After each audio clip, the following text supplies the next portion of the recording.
शुरू करें।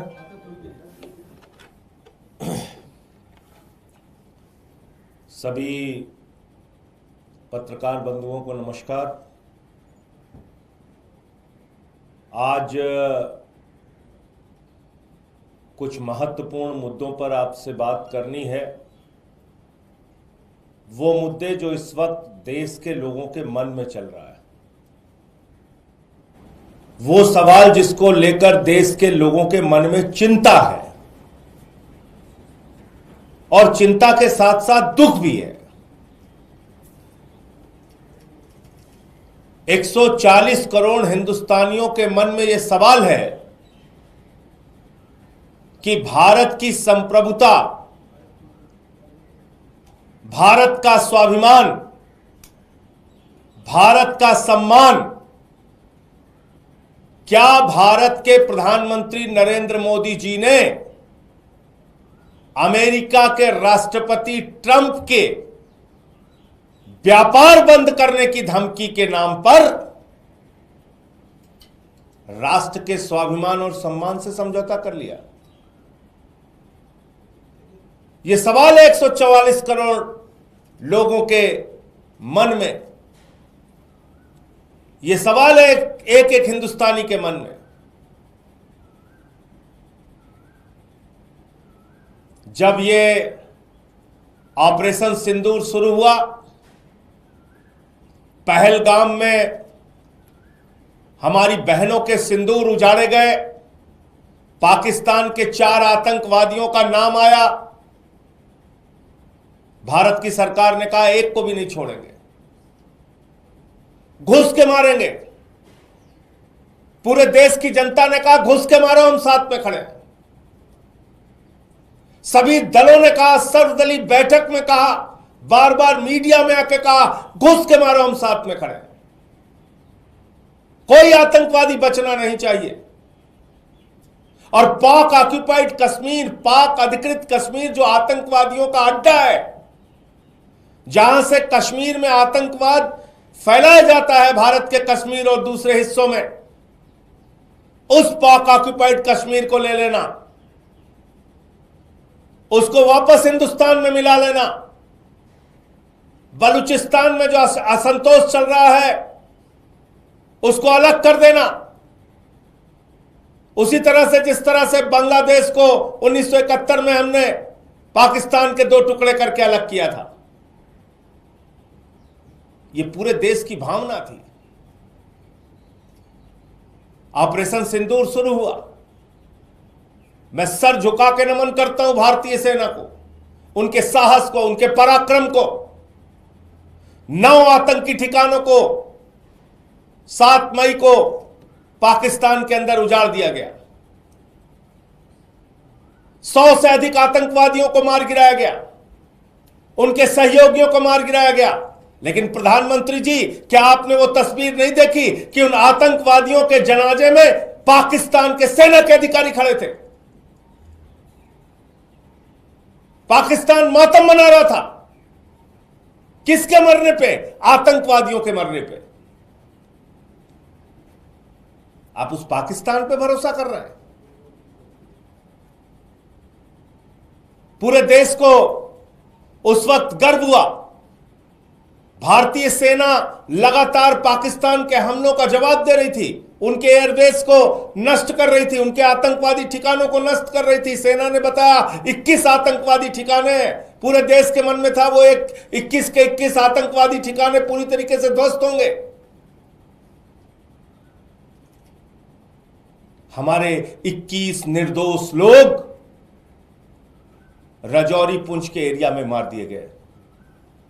हमारे गुरुद्वारे पे हमला हुआ, हमारे मंदिर पे हमला हुआ, लेकिन भारतीय सेना एक एक हमले का जवाब दे रही थी।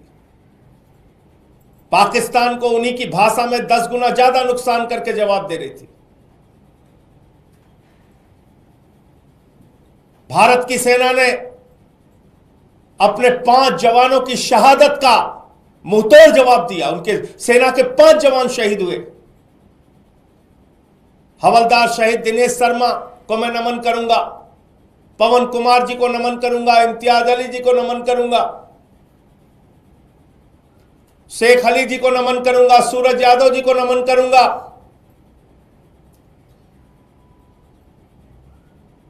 सेना के जवान अपने जवानों की शहादत का बदला ले रहे थे,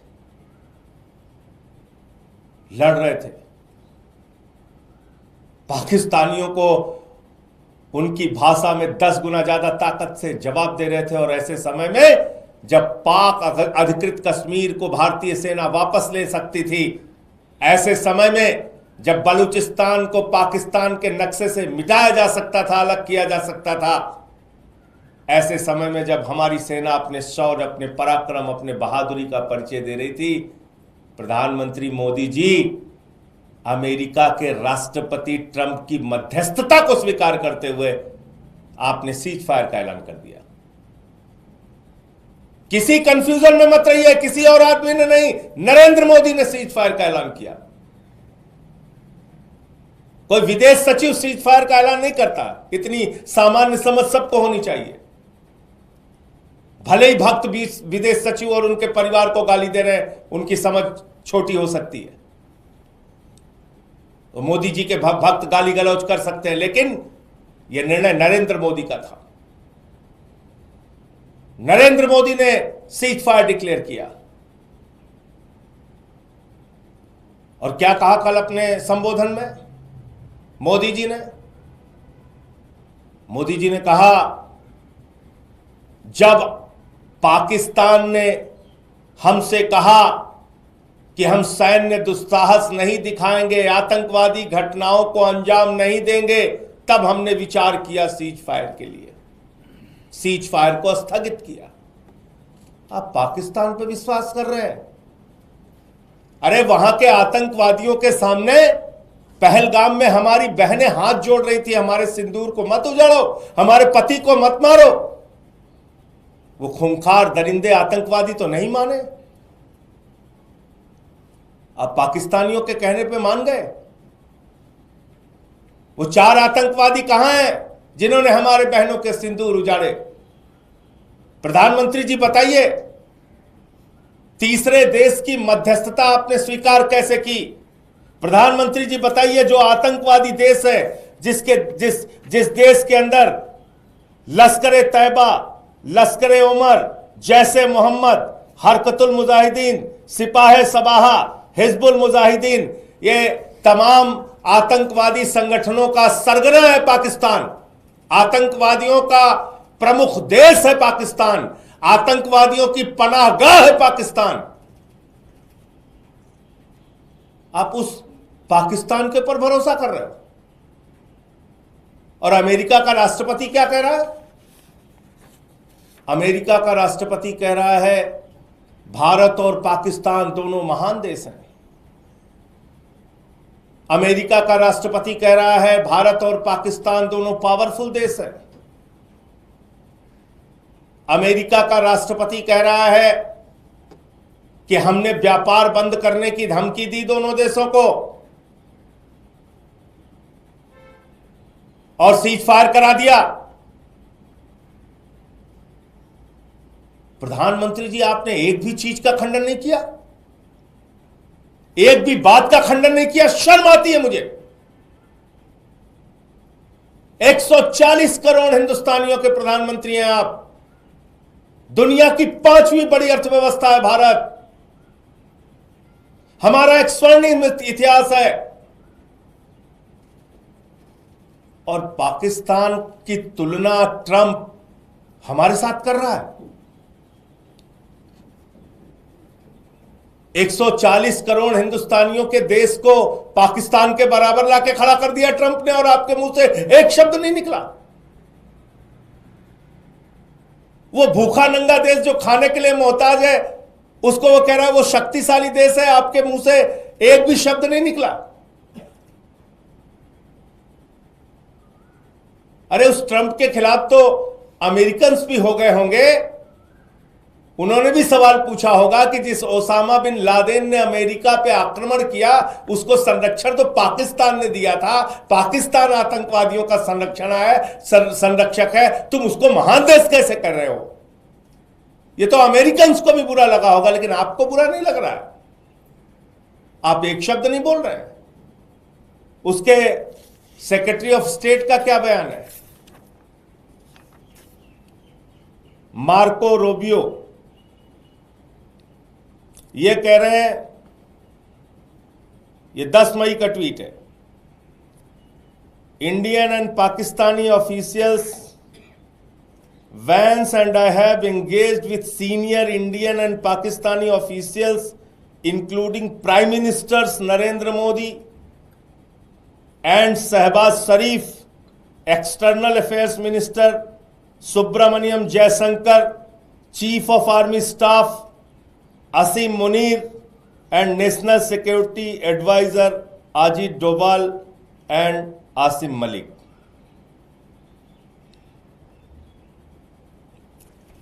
ये ट्वीट है।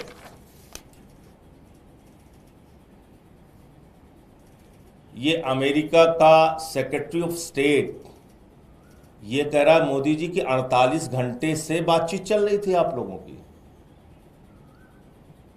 जेडी वैंस और रूबियो के साथ आप बातचीत कर रहे थे 48 घंटे से। आपसे भी बात हुई, शहबाज शरीफ से भी बात हुई।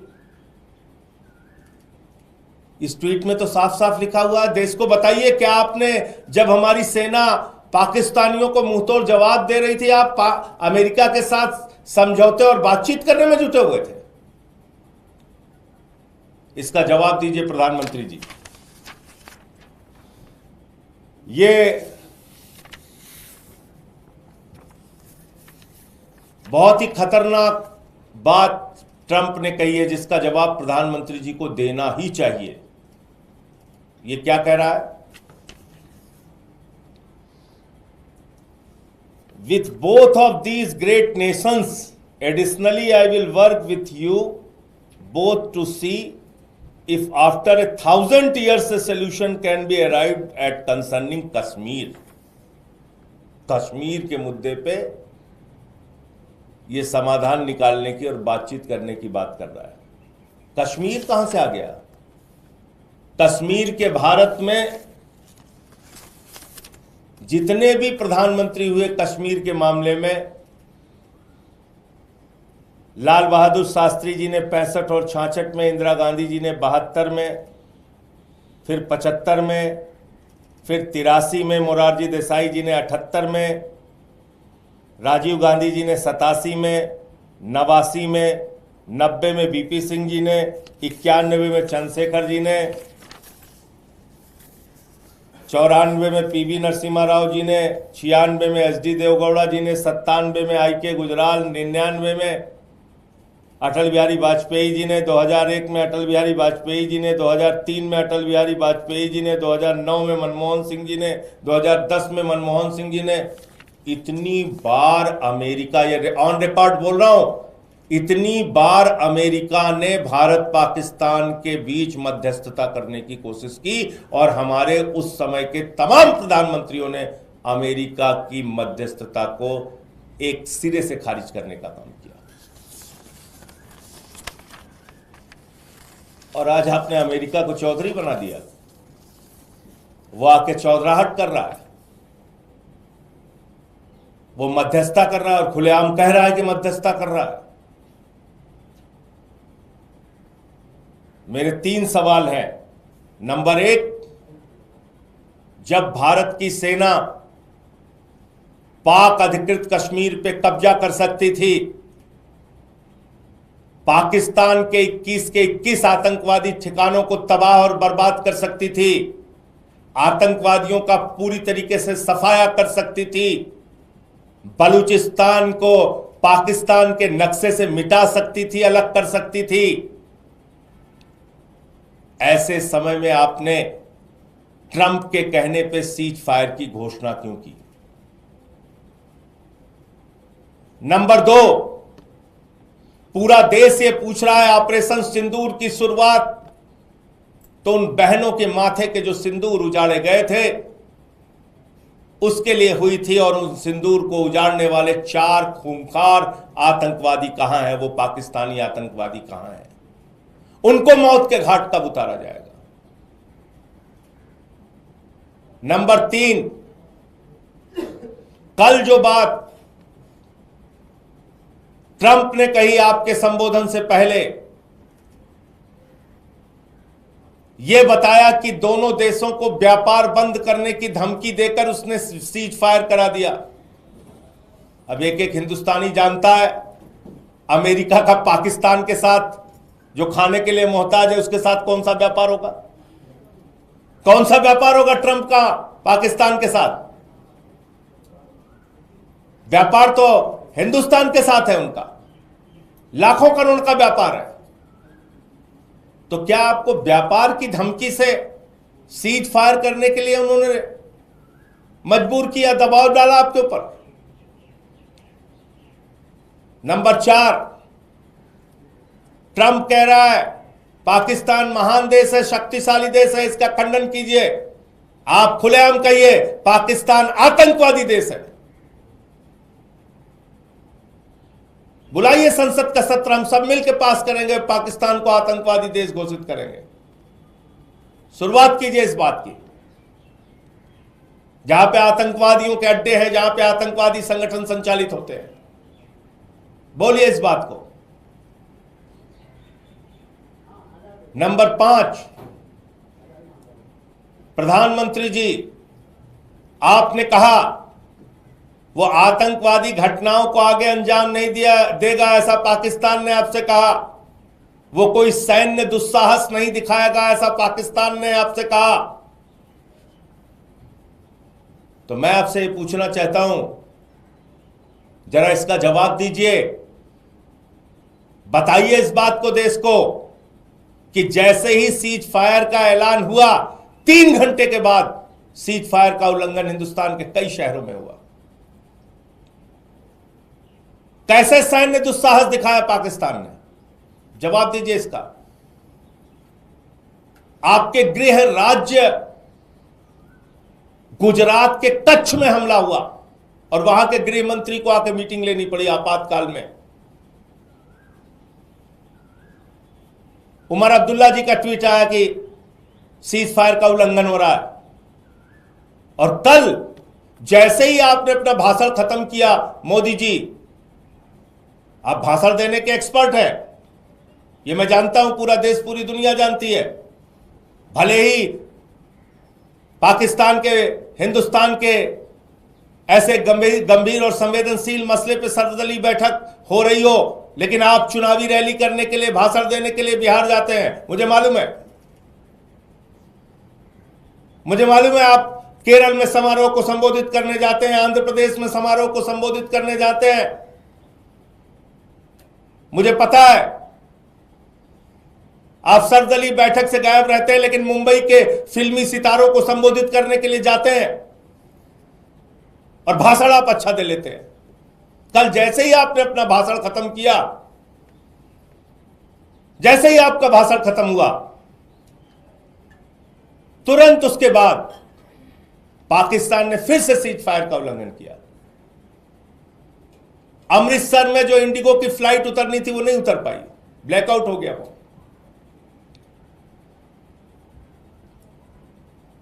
आप पाकिस्तान पे भरोसा कर रहे हैं? जवाब दीजिए, उनका सैन्य दुस्साहस फिर से कैसे जागा और कैसे उनकी हिम्मत हुई सीज फायर का उल्लंघन करने की। मैं फिर से एक बार भारतीय सेना के पराक्रम और शौर्य को नमन करता हूं। मैं फिर से एक बार भारतीय सेना की बहादुरी को नमन करता हूं, सिर झुका के नमन करता हूं। और मैं निश्चित रूप से कहना चाहता हूं, फिर दोहराकर, कि अगर भारत की सेना को रोका नहीं गया होता तो पाक अधिकृत कश्मीर हमारा होता, बलूचिस्तान पाकिस्तान से अलग होता, 21 आतंकी ठिकानों को तबाह और बर्बाद कर गया होता, और पहलगाम के वो 4 खूंखार आतंकवादी जिन्होंने हमारी बहनों के सिंदूर उजाड़े, उनको मौत के घाट उतार दिया गया होता। और ऐसे समय में अमेरिकी राष्ट्रपति के दबाव में मोदी जी ने जो काम किया, उस पर उनको सामने आके जवाब देना चाहिए और बताना चाहिए ट्रंप जिस तरीके से 140 करोड़ हिंदुस्तानियों का अपमान कर रहा है, राष्ट्र के स्वाभिमान और सम्मान के साथ खिलवाड़ कर रहा है, उस पर प्रधानमंत्री को सामने आके उन बातों का खंडन करना चाहिए और उसका जवाब देना चाहिए। मुझे इतनी बात कहनी थी। आपका कोई प्रश्न हो? सर, वो पंजाब